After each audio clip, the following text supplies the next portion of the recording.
모든 사람을 위하여 간구와 기도와 도구와 감사를 하되 임금들과 높은 주위에 있는 모든 사람을 위하여 하라. 이는 우리가 모든 경건과 단정함으로 고요하고 평안한 생활을 하려 함이라. 아멘. 하나님은 모든 나라의 주인이십니다. 각 나라의 역사를 주관하시며 아버지의 뜻대로 모든 상황을 이끄십니다. 대한민국의 주인도 하나님이십니다. 권력을 놓지 않으려는 지도자들의 광포와 폐역이 가득한 지금 하나님께 기도드리며 간구합니다. 정부와 정치 책임자들이 자유와 안녕을 유지하고 국민을 보호하며 법과 질서를 보존하는 일을 제대로 수행하여 하나님께서 주신 권세를 합당하게 사용하도록 인도하소서. 하나님은 모든 사람이 구원을 받으며 진리를 아는 데 이르기를 원하십니다. 이 복음이 자유롭게 전파되는 평화롭고 안정된 국가가 유지되길 바라며 믿는 자들은 더욱 말씀 앞에 서서 주를 경외하며 주의 도우심을 간구하게 하소서. 이 땅의 평화와 안식을 위해서 우리가 많은 수고를 하지만 진정한 안식처는 오직 아버지 품입니다. 이스라엘을 향한 하나님의 마음은 긍휼로 온전히 불붙듯 하였습니다. 그 마음이 우리에게도 동일하게 있어 아버지를 향하여 불붙는 듯한 그 사랑을 드리고 싶습니다. 아버지 집에 거하며 그 생명을 먹고 말씀으로 옷 입고 싶습니다. 이제 말씀을 듣고 나눌 때 아버지의 생명이 우리 안에 풍성하길 원합니다. 예수님의 이름으로 기도드립니다. 네, 반갑습니다. 이렇게 2달 만에 우리 인터처치에서 말씀을 나누고 교제하게 되어 너무 감사합니다. 특별히 또 이장 장로님 안수 입사님 네 분 오신 거 너무 환영하고 또 우리 윤태호 집사님께 처음 뵙습니다. 네, 감사합니다.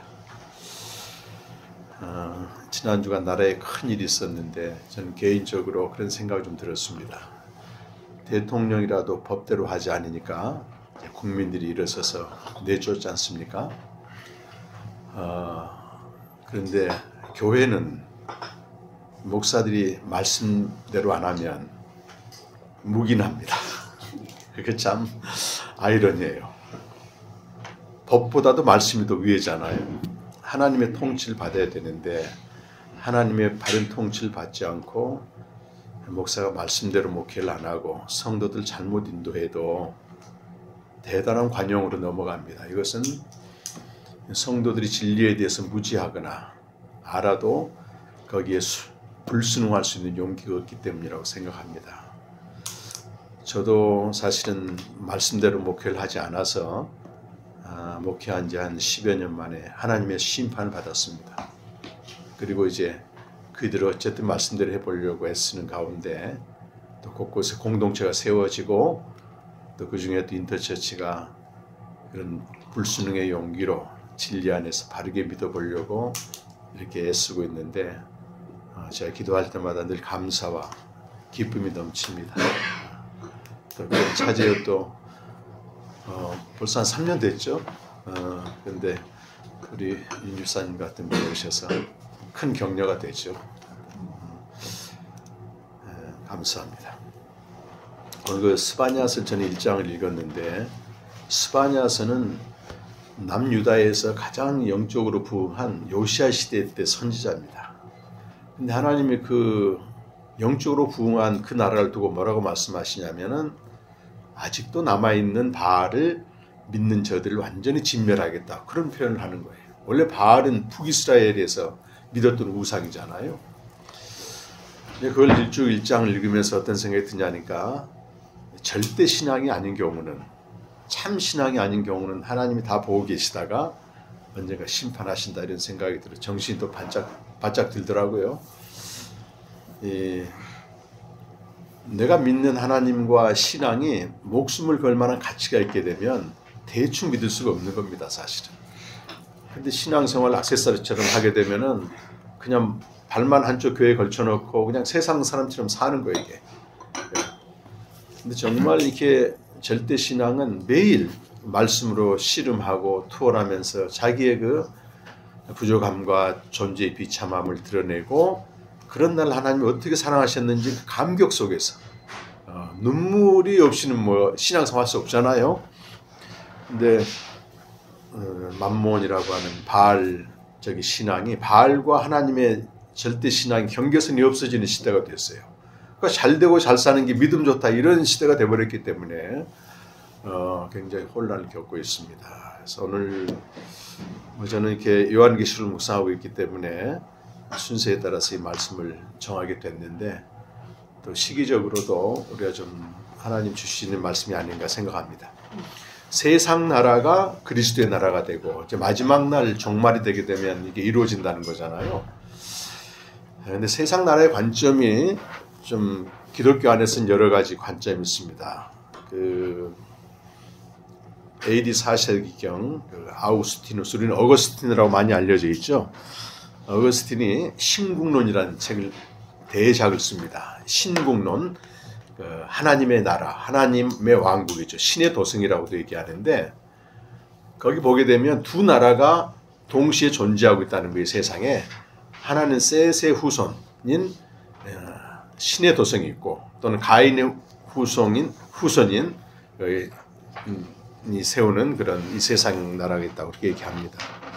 근데 두 나라가 계속 존재하다가 마지막에는 신의 왕국에 신의 도성이 승리한다.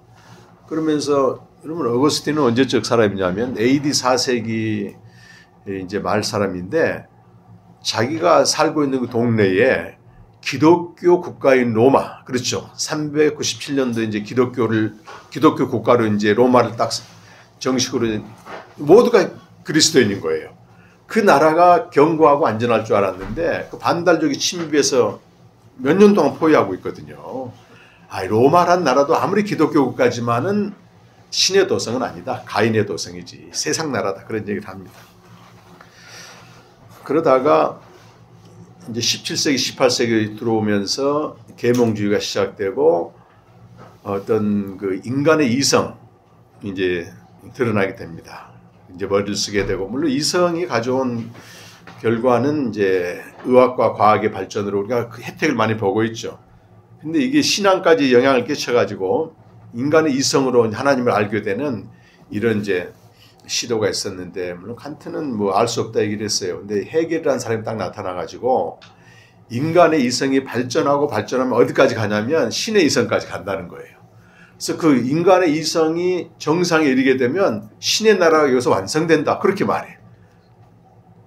그게 이제 프로이센 당시 왕국이었는데 철저히 무너집니다, 이게. 쉽게 말하면 똑똑한 사람이 정권을 잡으면 신의 나라가 되냐 그 말이지. 행복한 나라가 되냐 그 말이지. 그거 아니잖아. 이번에도 우리가 보다시피 그거는. 이제 그러다가 1차, 2차 두 번의 큰 전쟁이 일어나서 인간의 이성이 거의 이제 파탄 지경이 납니다. 우리가 아무리 똑똑하게 살고 뭐 바르게 살아도 결국은 우리 뜻대로 되지 않는 게 세상이다. 그러면서 20세기 중반에 판넨베르라고 하는 분이 역사신학을 얘기합니다.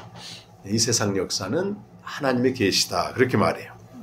물론 말씀으로 하나님이 자기를 계시하는 간접 역사고 마지막 날이 되게 되면 하나님이 쫙 무대에 등장하듯이 직접 계시를 하신다. 그렇게 얘기를 합니다. 그러면 하나님의 계시가 이 세상을 지금 다스리고 있다면 그 악과 고통의 문제는 어떻게 설명할 것인가, 이런 문제가 또 생기는 거예요. 이제 무신론자들이 주로 얘기하는 게 뭐냐면 이 세상에 악과 고통이 저렇게 있는데 어떻게 하나님이 살아계신다고 얘기할 수 있느냐, 그렇게 말하거든요. 사실 악과 고통은 하나님이 허락하신 게 아니에요. 우리 인간의 죄악으로 주어진 거고, 하나님은 거기서부터 영혼들 구원하는 게 목적이죠. 오히려 건져내는 게 목적이라고요. 근데 이런 문제에 대해서 몰트만이라는 사람은 아니다. 예수 그리스도가 모든 인간의 악과 고통을 담당하지 않았느냐. 그래서 인간의 가장 큰 고통 가운데 고통도 그리스도의 십자가 안에서 우리가 극복할 수 있다고 얘기합니다. 종말에 대한 소망으로 그렇게 쭉 얘기를 해왔어요. 근데 요한계시록 7장을 보시면 여러분 7장 1절과 2절 한번 같이 한번 읽어보실까요? 중요한 말씀이 나와요. 요한계시록 7장 1절과 2절 말씀입니다. 3절까지 읽읍시다. 같이 한번 읽겠습니다. 시작. 이 일 후에 내가 내 천사가 땅 내 모퉁이에서 서서 보니 땅의 사방의 바람을 붙잡아 바람으로 하여금 땅에나 바다에나 각종 나무에 불지 못하게 하더라. 또 봄에 다른 천사가 살아계신 하나님의 이름을 가지고 해 돋는 데로부터 올라와서 땅과 바다를 해롭게 할 권세를 받은 네 천사를 향하여 큰 소리로 외쳐 이르되 우리가 우리 하나님의 종들의 이마에 일치기까지 땅이나 바다나 나무를 해하지 말라 하더라. 이렇게 되어 있습니다. 땅 네 모퉁이는 당시의 세계관을 말합니다. 당시의 지구가 네 모퉁이로 되어 있다고 되어 있어요. 에스겔서 37장 9절이나 마가복음 13장 27절 보면 네 모퉁이 사각형으로 되어 있는데 이게 지구가 둥글다는 것은 거의 이제 중세에 넘어서 갈릴레오가 그런 얘기 이제 천문학이 발전되면서 한 거지 고대 사상에서는 이 지구를 네 모퉁이라고 말합니다. 네 모퉁이를 잡고 있는 천사들은 바람을 불지 못하게 하기 때문에 이 세상의 종말 심판을 가져오는 천사입니다. 지금 이디오피아 같은 데는 굉장히 황폐하고 가난한 나라예요. 근데 한때 우리 6.25 전쟁 때 군인들 파송해 줄 만큼 아주 잘 살았어요. 그때는 바람이 많이 불었습니다. 근데 이상하게 그 나라에 점점 바람이 줄어들면서 황폐하게 돼버리는 거예요. 근데 네 천사가 바람을 잡았다 그 말은 생기를 잡았다 그 말은 이미 멸망, 이 땅을 해할 그 권세를 가지고 있는 천사예요. 근데 갑자기 동쪽에서 어떤 다른 천사가 나와서 그 네 천사에게 명령을 합니다. 잠깐 스톱하라는 거예요. 하나님의 종들의 입맞은 자들의 숫자가 차기까지 멸망을 보류하라 이렇게 선포하고 있습니다. 이 요한계시록에서 말하는 이 역사의 의미죠. 이미 멸망했어야 될 세상 나라가 9절에 보면 각 나라와 족속과 백성과 방언 중에서 아무도 능히 셀 수 없는 이 하나님만 알고 계시는 구원받은 숫자가 차기까지 잠깐 보류하는 겁니다. 그러니까 오늘도 이미 멸망했어야 할 나라가 이렇게 유지되고 있는 건 지금도 구원받아야 될 영혼이 있다고 하는 것이 하나님의 그 역사 의미라는 거예요. 십상이 기도하신 대로 디모데서 2장 4절에 하나님 모든 사람이 구원을 받고 진리에 이르기를 원하신다고요. 100년 전에 이 세상에 종말이 왔다면 우리는 뭐 태어나지도 않았고 구원받을 일도 없잖아요. 계시록 7장을 제가 묵상하다가 그 마이클 고먼이라고 하는 그 세물글 플레스에서 나온 번역한 책인데 상당히 좋은 책이더라고요. 신학적으로 정리가 잘 되어 있습니다. 요한계시록 바르게 읽기 제목이 그렇게 번역을 했어요.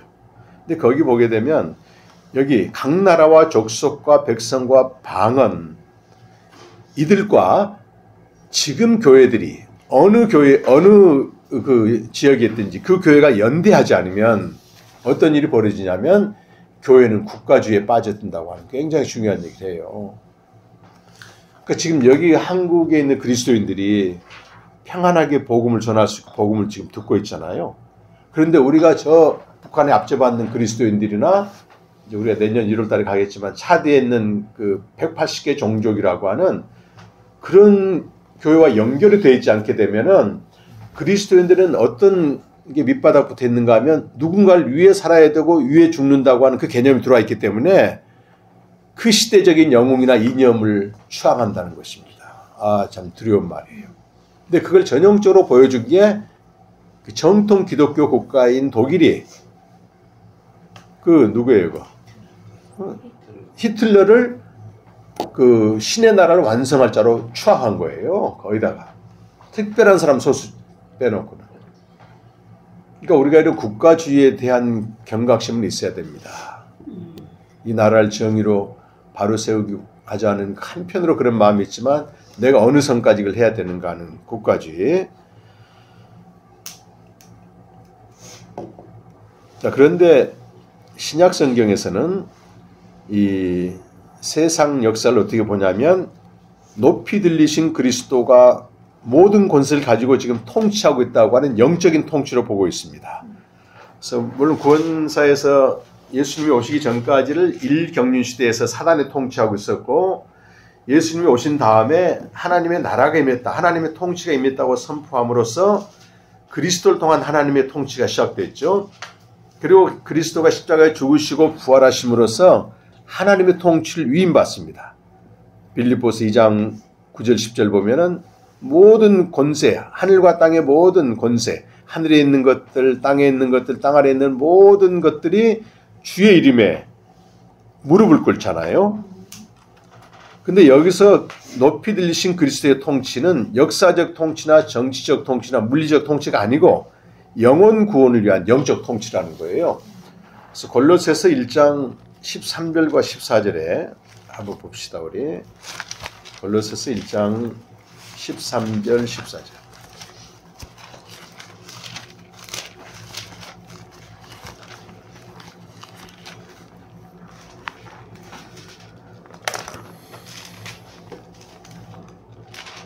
그가 하나님이죠. 같이 읽겠습니다. 그가 우리를 흑암의 권세에서 건져내서 그의 사랑의 아들의 나라로 옮기셨으니 그 아들 안에서 우리가 속량 곧 죄사함을 얻었다. 왜 사랑의 아들의 나라라고 얘기했냐면 모든 권세를 지금 그리스도께 위임했기 때문에 지금은 그리스도의 나라라고 하는 거예요. 근데 이것이 영적인 그 통치입니다. 흑암의 권세에 있는 이들을 건져내어서 그 하나님 나라죠. 아들의 나라로 옮기우는 것. 그건 뭐냐면 그 아들 안에서 우리가 속량 곧 죄사함을 얻었다 이렇게 말해요. 우리는 크리스마스 시즌이 다가오는데 크리스마스 때 제일 많이 설교하는 게 임마누엘 설교거든요. 그렇게 이제 마태복음 1장 21절 이하 보게 되면 그 이름을 예수라 하라. 이는 그가 자기 백성을 그 죄에서 구원했다고 말해요. 그럼 우리가 죄에서 구원했단 말이에요. 어떻게 들립니까, 여러분? 죄사함 받은 걸로 그냥 들리죠. 죄 용서받은 걸로 들리잖아요. 그런데 마태복음 가보시면 그 죄에서 구원받았다고 하는 것을 설명을 한 내용이 나와요. 죄에서 구원받았단 말 대체 무슨 의미인지 마태복음 1장 21절에서는 죄로부터 구원했다 그 얘기가 나오고 그죠? 22절과 23절에서는 죄에서 구원받았다는 내용이 대체 무슨 내용인지 그 설명이 나온다고. 이거는 마태의 얘기입니다. 같이 한번 읽어보실까요? 이 모든 일이 된 것은 주께서 선지자로 하신 말씀을 이루려 하시니 이르시되 보라 처녀가 인자의 아들을 낳을 것이요 그의 이름은 임마누엘이라 하리라 하였으니 이를 번역한즉 하나님 우리와 함께 계시다. 그러니까 죄로부터 구원받았다는 얘기는 임마누엘 말하는데 하나님과 우리가 함께 계셔. 그럼 죄가 뭡니까? 죄의 본질이 하나님과 분리된 것이고 로마서 3장 23절 말씀 보면 하나님의 영광에서 떠난 거예요. 그럼 죄로부터 구원받은 얘기는 하나님과 연합되는 거고 보지 못했던 하나님의 영광을 보는 것이라고 말해요. 생명을 얻은 사람만이 생명의 교제를 통해서 그 영광을 보는 것입니다. 그리고 마태복음 28장 19절 20절에서는 제자들에게 지상 명령을 내리는데 이번에 그 현현복음을 하면서 이 부분을 좀 다뤘거든요. 증거판 보면 현현복음을 한 챕터를 따로 만들었는데 마지막 그 지상 명령입니다. 이거 하면서도 이번에 창업 캠프에서 처음으로 이거 전했는데 전하다가 또 은혜를 받아. 28장 19절에서 뭐 잘하신 말씀이었는데 잘하는 말씀보다 중요한 게 그 말씀의 의미와 뜻을 바르게 아는 게 사실 중요합니다. 28장 18절에서 20절 쭉 읽어보시겠습니다. 한번 시작. 예수께서 나와 말씀하여 이르시되 하늘과 땅의 모든 권세를 내게 주셨으니 그러므로 너희는 가서 모든 민족을 제자로 삼아 아버지 아들과 성령 이름으로 세례를 베풀고 내가 너희에게 분부한 모든 것을 가르쳐 지키라. 볼지어다 내가 세상 끝날까지 너희와 항상 함께 있으리라 하시니. 보면 지상 명령인데 동사는 하나입니다. 모든 민족, 모든 족속을 제자 삼으라고 이렇게 되어 있거든요. 제자 삼으라고. 제자 삼는 내용이 아버지와 아들과 성령 생명이죠. 삼위 하나님과 연합이고 또 예수님이 말씀하신 걸 가르쳐 지키게 하는 거기 때문에 여기서 주안점은 제자 삼는 것이 지상 명령이지 그냥 사람들 불러 모아 교회 채우라는 얘기가 절대 아니란 말이에요. 그럼 일단 어떤 방법으로든지 사람들이 교회에 왔다면 그들에게 한 사람 한 사람 복음을 전해 주어서 아버지와 아들과 성령 이름으로 세례받고 삼위 하나님과 연합하게 하고 그분의 영광을 보게 하고 이런 제자 삼는 일을 실제 해야 되는데 그냥 모으기만 하는데 그치고 있는 그 다음이 더 중요합니다. 모이는 것보다. 그리고 에베소 4장 10절에서 12절 말씀 보면 그 그리스도의 통치에 해당됩니다. 여기도 전부 좀 신약 성경에 따라 좀 다르게 표현하고 있지만은 4장 10절에서 12절 말씀 에베소서 거기도 한번 읽어보겠습니다. 다 같이 시작. 내리셨던 그가 곧 모든 하늘 위에 오르신 자니 이는 만물을 충만하게 하려 하심이라. 그가 어떤 사람은 사도로, 어떤 사람은 선지자로, 어떤 사람은 복음 전하는 자로, 어떤 사람은 목사와 교사로 삼으셨으니 이는 성도를 온전하게 하여 봉사일을 하게 하며 그리스도의 몸을 세우게 하려 하십니다. 그러니까 높이 들리신 주님의 통치죠. 만물을 충만케 해야 되는데 그러기 위해서는 다양한 사역자들 통해서 성도 각 사람을 온전하게 세우는 겁니다. 이렇게. 그들을 통해서 그리스도의 몸이 세워지는 거죠. 그 온전하게 세운다는 말은 거의 13, 14절 보게 되면은 하나님의 아들을 믿는 것과 아는 것이 하나가 되어 그리스도의 장성한 분량에 충만한 그리스도를 닮은 사람이 되는 거고, 그럴 때 비로소 우리는 어린아이처럼 온갖 교훈의 풍조에 밀려 요동하지 않고 시험에 빠지지 않는 겁니다. 그러니까 우리가 이단이니 뭐니 이런 모든 것들은 우리가 온전하게 되지 못한 데서 오는 것이지 이단의 힘이 강해서 오는 게 아니라 그 말이에요. 한 군데만 더 읽게 되면 그 앞에 누가복음 24장, 이제 이거는 부활하신 예수님이 나타나셔서 모든 그 통치권 위로부터 내려온 능력을 주고 그들이 해야 될 일을 이제 전하는 거죠. 24장 44절에서 49절 읽겠습니다. 시작. 또 이르시되 내가 너희와 함께 있을 때에 너희에게 말한 바 곧 모세의 율법과 선지자의 글과 시편에 나를 가리켜 기록된 모든 것이 이루어져야 하리라 한 말이 이것이라 하시고, 이에 그들의 마음을 열어 성경을 깨닫게 하시고, 또 이르시되 이같이 그리스도가 고난을 받고 제3일에 죽은 자 가운데서 살아날 것과 또 그의 이름으로 죄 사함을 받게 하는 회개가 예루살렘에서 시작하여 모든 족속에게 전파될 것이 기록되었으니 너희는 이 모든 일의 증인이라. 볼지어다 내가 내 아버지께서 약속하신 것을 너희에게 보내리니 너희는 위로부터 능력을 입게 될 때까지 이 성에 머물라 하시니라. 그 제자들에게 하는 말씀이거든요. 제자들이 예수를 그리스도로 고백하며 열심히 따랐는데 이들은 성경을 깨닫고 그리스도를 따른 게 아니고 당시에 시대가 원하는 그리스도가 오게 되면 우리가 잘 살게 되고 정치적으로 자유롭게 되고 세상적인 그리스도를 믿고 따른 거예요. 그런데 예수님이 부활하셔서 나타나서 하신 일이 가장 중요한 일이 뭐냐면 성경을 깨닫게 한다고 말이에요. 성경에서 그리스도를 뭐라고 했느냐.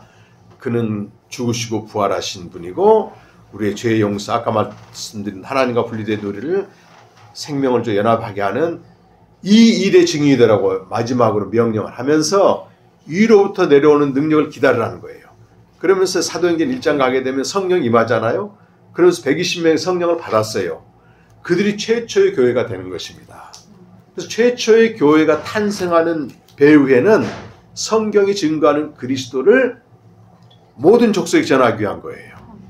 우리가 원하는 그리스도, 잘되게 하고 평안하게 하는 근 그리스도가 아니고 십자가에 죽으시고 부활하신 그 그리스도를 통해 죄 사함을 얻고 생명 얻는 요걸 전하라고 되어 있는 거예요. 이 교회 탄생의 기원입니다. 근데 말씀을 가지고 우리가 이제 정확히 교회가 왜 존재해야 되고 교회가 무엇을 해야 되는지 배경이 탄생 기원에게 나오고 있습니다. 이것이 영적인 통치를 말합니다. 지금 영적인 통치인데 오늘 본문에 보면은 역사적으로 그 종말이 되게 되면 그리스도의 나라가 된다는 얘기를 하는 겁니다. 그래서 오늘 계시록의 말씀을 좀 살펴보게 되면 계시록의 논란은 제가 이전 말씀에서도 잘 했습니다. 이거 성경에 넣어야 되냐 말해야 되느냐. 종교 개혁자들이 성경에 가치가 없다 다 외면하고 별로 중요시 하지 않았습니다. 그런데 이제 19세기에 세대주의 존 달비가 계시록을 근거로 해서 천년왕국 때 얘기하고 전천년설 얘기하고 막 환상을 풀면서 한동안 소란을 부렸습니다. 그것이 이제 한국 교회까지 영향을 미쳐서 왔는데 어쨌든 계시록의 중요함은 요 뒤에 있는 적은 그대로 박해 중인 교회와 성도들에게 종말의 환상을 보여주면서 중요한 건 신실한 증인의 사명을 다하라고 하는 거예요. 믿음을 지키라고 하는 것이죠. 그리고 계시록의 중심 내용은 1장 19절에 나옵니다. 뭐 계시록은 너무 뭐 어렵게 생각할 건 없고요. 그것도 성경 중에 하나입니다. 근데 계시록에 나오는 환상과 상징을 마음대로 풀어가지고 시대적으로 매치시키는 걸 굉장히 거의 이단들이 하는 거예요. 거긴 관심 가질 필요 없습니다. 19절 말씀 1장 19절 그러므로 내가 본 것과 지금 있는 일과 장차 될 일을 기록하라. 이 본 것은 그 인자의 환상과 또 일곱 교회 이런 부분들이고 또 지금 있는 일은 이제 일곱 교회 또 모습이죠. 장차 될 일이 4장부터 22장까지 기록되고 있는데 심판과 구원의 역사입니다. 근데 대부분의 내용이 뭐냐면 종말이 임하기 전에 나타나는 심판 재앙을 다 기록하고 있는 거예요. 그래서 일곱인 재앙이 나오고 끝나면 맞물려서 일곱 나팔 재앙이 나오고 거기에 맞물려서 일곱 대접 재앙으로 그 다음에 어린 양이 승리하는 이런 내용으로 구성되어 있거든요. 근데 심판의 재앙은 멸망시키는 게 아니고 한 사람도 멸망하지 않고 구원받기를 원하시는 그 하나님의 뜻을 집행하는 겁니다. 그래서 어떤 사람들은 회개 안 해 끝까지. 근데 10장에 보면 두 증인의 그 결말을 보고 또 회개하는 사람도 있어. 회개도 하나님의 주권입니다. 근데 오늘 본문의 내용은 그 두 번째 일곱 나팔 재앙이 임하기 전에 첫째 나팔, 둘째 나팔 쭉 임하는데 마지막 일곱 나팔 재앙이 마지막 재앙이거든요. 이것이 임하기 전에 잠깐 하늘이 열려주는 거예요. 그러면서 그 하늘의 환상을 보이고 그 다음에 14장까지는 교회를 상징하는 여인 그리고 교회를 바퀴하는 짐승의 대결이 나오고 어린 양과 14만 4천 이런 내용들이 나옵니다. 그래서 그건 나중에 이제 참고로 보면 되고 오늘 본문에 보게 되면 11장 15절에 하늘에 큰 음성이 나면서 음성 천사의 음성이라고도 얘기합니다. 뭐라고 말하냐면 참 세상 나라가 우리 주와 그의 그리스도의 나라가 되어 그가 세세토록 왕노릇하리라. 이제 역사적인 종말이 오는 겁니다. 맞아요. 그리스도는 영적으로 이미 통치했으나 역사적으로는 사탄이 멸하고 비로소 그리스도의 통치가 실현된다. 종말이 오게 되면 그 다음 절 17절 18절 보게 되면 성도를 대표하는 24장로가 하나님을 경외하는 자들이나 땅을 망하게 하는 자들에게 보응하는 겁니다. 상을 주시거나 멸망시킨다고 하는 것이죠. 또 19절에 보니까 하늘에 있는 하나님의 성전이 열리고 성전 안에 하나님의 언약궤가 보여요. 오늘 언약궤는 구약시대에 지성소에 있었는데 바벨론에 의해서 멸망하면서 그게 어디로 올라갔다는 거예요. 하늘로 올라갔다. 이제 구약의 외경 보면 그런 내용들이 나옵니다. 그리고 마지막으로는 그 하나님이 나타나는 번개와 음성과 우레와 지진 큰 우박은 신현년 하나님이 이 땅에 나타나는 그런 현상들입니다. 그래서 참 계시록 당시의 독자들도 하늘의 환상을 보면서 종말의 세상 나라가 그리스도의 나라가 된다는 걸 확실히 믿었잖아요. 당시의 로마 황제의 압제 속에서 죽임당하고 순교당하고 박해를 당하면서도 끝까지 신앙을 지켰다고 하는 거. 그럼 오늘날 독자들에게 계시록이 뭘 얘기하겠습니까? 역사적 종말이 반드시 온다는 거예요. 이미 그리스도가 통치하고 있다. 의인은 신실함으로 살라. 제가 요즘 그 나라에 돌아가는 걸 보면서 뭐 다 충격을 받았겠지만 저도 충격을 받고 하박국서를 좀 읽어보니까 하박국 선지자가 이 하나님을 믿는 나라인데 강포와 겁탈과 폐역과 거짓과 분쟁이 가득한 거야 지금. 그러니까 하나님께 막 기도를 해. 내가 이 꼴을 언제까지 봐야 됩니까? 공감이 돼요. 그런데 뭐라고 하나님 응답하시냐면 더 큰 강포를 가진 외세가 와가지고 싹쓸이 한다는 것도. 그러니까 그 바벨론을 통한 응징이거든 이게. 이러니까 하박국이 더 고통당해가지고 어떻게 또 믿지 않는 나라가 믿는 나라를 이렇게 하는 걸 언제까지 봐야 됩니까? 외쳤습니다. 그때 하나님이 응답하시는 거예요. 하박국에서 2장입니다.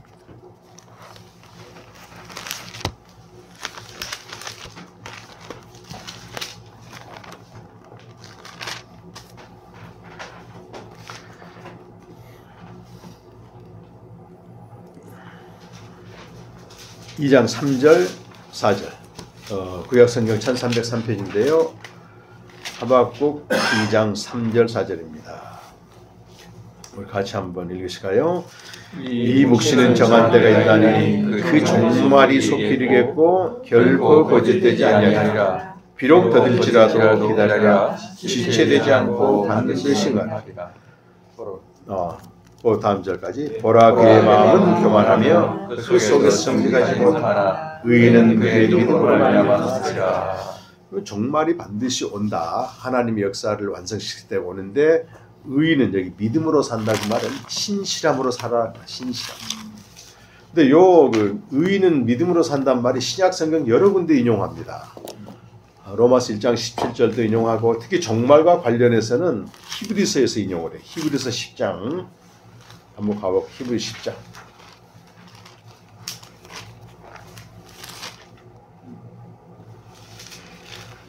35절에서 38절까지 나왔습니다. 35절에서 38절까지 나왔습니다.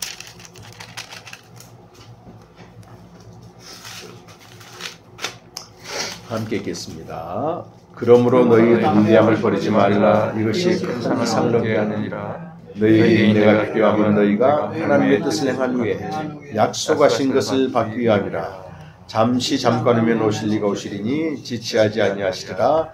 나의 의인은 믿음으로 말미암아 살리라. 또한 뒤로 물러가면 내 마음이 그를 기뻐하지 아니하리라. 참 이제 해외를 나가 보면 한국의 위상이 대단합니다. 중국 사람만 해도 다 검열하는데요. 한국 사람 프리패스예요. 지난 10월달에 프랑스를 갔는데 우리 한국 사람인 줄 알고 공항에 있는 사람들이 빠르게 줄을 세우더라고. 갔더니 텅 비어 있는데 우리는 어떻게 통과하냐면 여권 집어넣고 스캔하고 그냥 통과하는 거예요. 입국 심사도 없어요.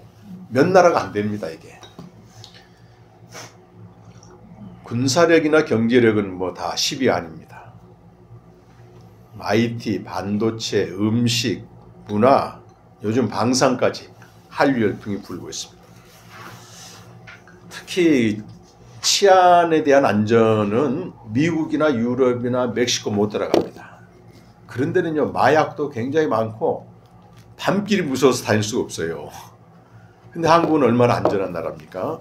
그리고 안락하고 풍요롭고 TV 틀면 채널이 100개가 넘어 자기가 원하는 거 마음대로 즐길 수 있어요. 문화 콘텐츠가 대단합니다. 이런 나라가 정치적으로 보세요 여러분. 완전히 고래 싸움에 새우등 터진다고 우리 국민이 뭔 죄가 있냐고. 내부적으로는 이렇게 또 정의를 구현하기 직접 또 우리 다녀오시기도 하고 우리의 몸짓이잖아 이게. 그때 교회가 뭘 해야 되겠습니까? 이 세상 나라 가운데 여기 담대함을 버리지 말라 이거는 아들 힘입어 하나님께 매일 나가라는 거예요. 그리스도인이 해도 되고 안 해도 되는 선택사항이 아니고 매일 주님과 교제하라는 그런 내용입니다. 우리 캠프에 오시면 더 자세히 듣겠지만 우리는 스스로 그렇게 된 게 아니고 하나님의 은혜로 예수 그리스도 안에서 이렇게 된 우리가 어떻게 살아야 되는가. 거룩한 삶과 생명의 교제와 생명의 견증에 자신 드리라고 되어 있는데 특히 요한계시록 12장을 보게 되면 무슨 말씀이 등장하냐면 이제 제가 오늘 이 부분을 좀 묵상하고 왔거든요. 어제부터 좀 묵상을 했는데 그 내용은 이제 보시면 되고 하나님의 아들을 낳은 여자를 용이 사탄이 죽이려고 하는 거예요. 근데 그 여인이 땅으로 쫓겨납니다. 땅으로 쫓겨나는데 그 여인을 또 죽이려고 해요. 그러니까 이거 뭘 얘기해? 간단하게 말하면 하나님의 아들을 낳는다 그 말은 우리에게는 뭐가? 교회가 어떤 존재입니까? 아들의 생명을 낳는 그런 교회는 계속 박해를 받게 돼 있어요. 근데 뒤에 보게 되면은 여기 10절의 말씀 보면 그런 얘기를 쫓겨났으니까 또 11절은 증언하는 말씀을 그를 이겼다. 그리고 12절에서는 그러므로 하늘과 그 가운데 거하는 자들 즐거워하라. 우리가 이런 그 패역한 세상 가운데서도 하나님 품에 있게 되면 세상이 줄 수 없는 하늘에 속한 기쁨으로 즐거워하는데 그 즐거움을 가지고 신실하게 히브리서 말씀 나온 것처럼 하나님의 뜻을 행하면서 견뎌야 된다고 하는 것입니다. 그리스도의 나라가 온다는 거죠. 할렐루야.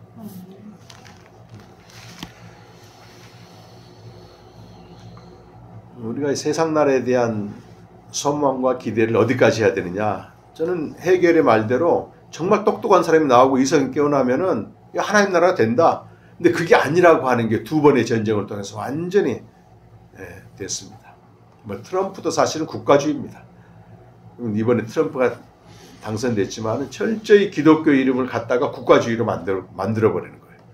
문호도 다 닫아버리고 그러잖아요. 청교도로 세워진 나라. 또 지금 정권이 끝나게 되면 또 누가 나타날지 몰라요. 우리는 또 그걸 기대할 겁니다. 아마 어떤 사람처럼. 또 똑같습니다. 이렇게. 특별한 뭐 영웅이 안 나오는 한은. 근데 거기에 우리 마음을 뺏기지 말고 나라의 평안과 안정을 위해서 기도는 하되 공의가 시작 더 우리가 우선해야 될 게 이렇게 의인은 믿음으로 신실함으로 살아내는 작업을 지금처럼 계속 하십시오. 주님이 우리 할 수 없는 영역은 또 하십니다. 여러분. 우리 집사님 기도한 대로 이 나라의 궁극적인 통치자는 저희잖아요. 그 다니엘서 2장 23절 말씀 보면 하나님은 때와 기한에 따라서 어떤 사람 폐하기도 하고 왕들을 세상 왕들 어떤 사람도 세우기도 하고 그런 과정 속에서 처음 서두에 말했던 구원의 역사를 계속 이루어갔습니다. 그런 인터처치로 견고히 서시기를 간절히 축원합니다. 제가 한번 기도하겠습니다. 하나님 아버지,